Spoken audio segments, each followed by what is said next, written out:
Charles Dickens' A Christmas Carol, Stave 4, The Last of the Spirits. The phantom slowly, gravely, silently approached.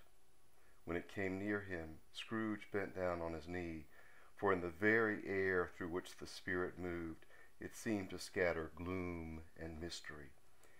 It was shrouded in a deep black garment, which concealed its head, its face, its form, and left nothing of it visible save one outstretched hand. But for this, it would have been difficult to detach its figure from the night and separate it from the darkness by which it was surrounded. He felt that it was tall and stately when it came beside him, and that its mysterious presence filled him with a solemn dread.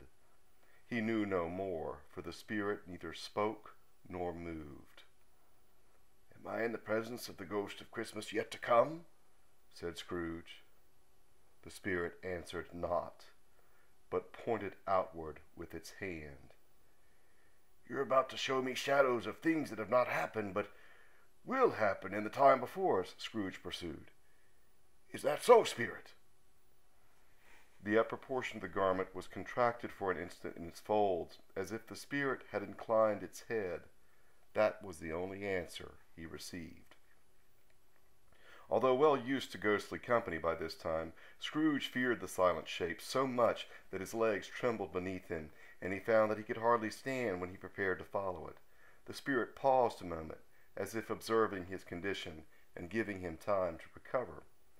But Scrooge was all the worse for this. It thrilled him with a vague, uncertain horror to know that behind the dusky shroud there were ghostly eyes intently fixed upon him, while he, though he stretched his own to the utmost, could see nothing but a spectral hand and one great heap of black.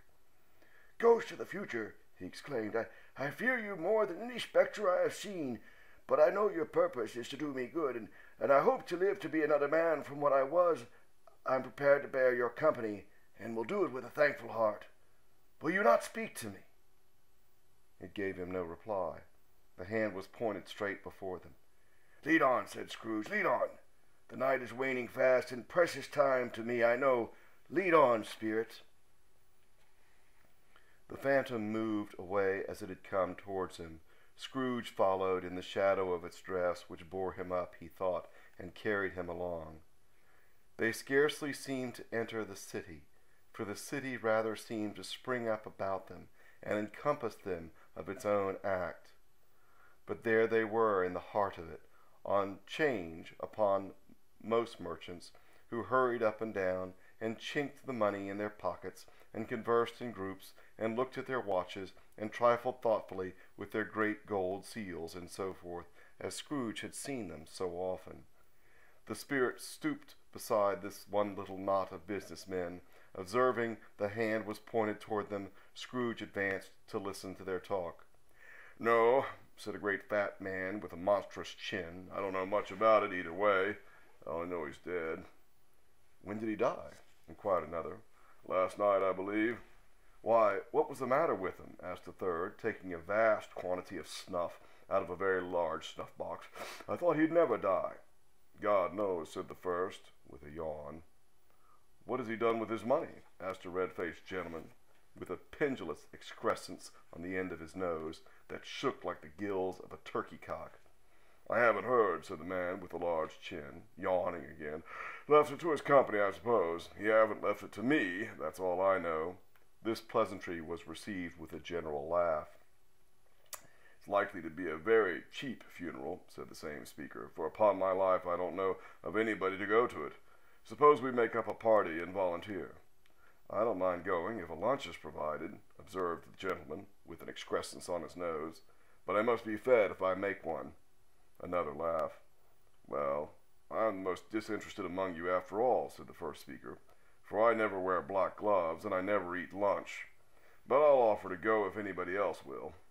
When I come to think of it, I'm not at all sure I wasn't his most particular friend, for we used to stop and speak whenever we met. Bye-bye." Speakers and listeners strolled away and mixed with other groups. Scrooge knew the men. and looked towards the spirit for an explanation. The phantom glided down the street.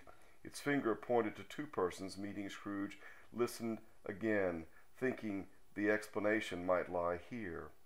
He knew these two men also, perfectly. They were men of business, very wealthy and of great importance. He had made a point always of standing well in their esteem, in a business point of view, that is, strictly in a business point of view. "How are you?" said one. "How are you?" returned the other. "Well," said the first, "Old Scratch has got his own at last, eh?" "So I'm told," returned the second. "Cold, isn't it?" "Seasonable for Christmas time. You're not a skater, I suppose?" "No, no. Something else to think of. Good morning." Not another word. That was their meeting, their conversation, and their parting. Scrooge was at first inclined to be surprised that the spirit should attach importance to conversations apparently so trivial. But feeling assured they must have some hidden purpose, he set himself to consider what it was likely to be. They could scarcely suppose to have any bearing on the death of Jacob, his old partner, for that was past, and this Gold's province was the future. Nor could he think of any one immediately connected with himself whom he could apply them.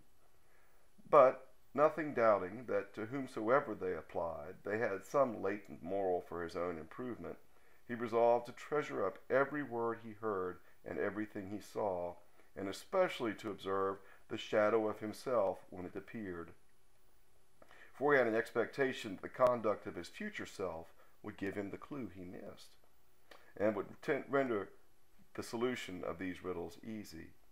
He looked about in that very place for his own image, but another man stood in his accustomed corner, and though the clock pointed to his usual time of day for being there, he saw no likeness of himself among the multitudes that poured in through the porch. It gave him little surprise, however, for he had been revolving in his mind a change of life, and thought and hoped he saw his newborn resolutions carried out in this. Quiet and dark beside him stood the phantom, with its outstretched hand. When he roused himself from his thoughtful quest, he fancied the turn of the hand, its situation in reference to himself, that unseen eyes were looking at him keenly. It made him shudder and feel very cold. They left the busy scene and went to an obscure part of town where Scrooge had never penetrated before, although he recognized its situation and its bad repute. The ways were foul and narrow, the shops and houses wretched, the people half-naked, drunken, slipshod, ugly.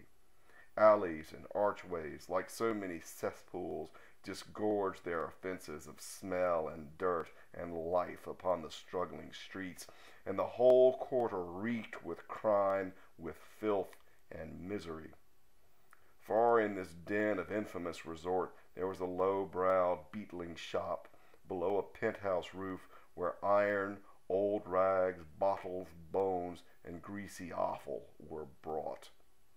Upon the floor within were piled heaps of rusty keys, nails, chains, hinges, files, scales, weights, and refuse iron of all kinds.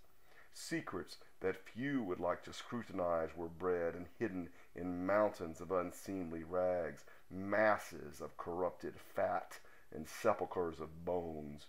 Sitting in among the wares he dealt in by a charcoal stove made of old bricks was a gray-haired rascal nearly 70 years of age, who had screened himself from the cold air without by a frowsy curtaining of miscellaneous tatters hung upon a line, and smoked his pipe in all the luxury of calm retirement.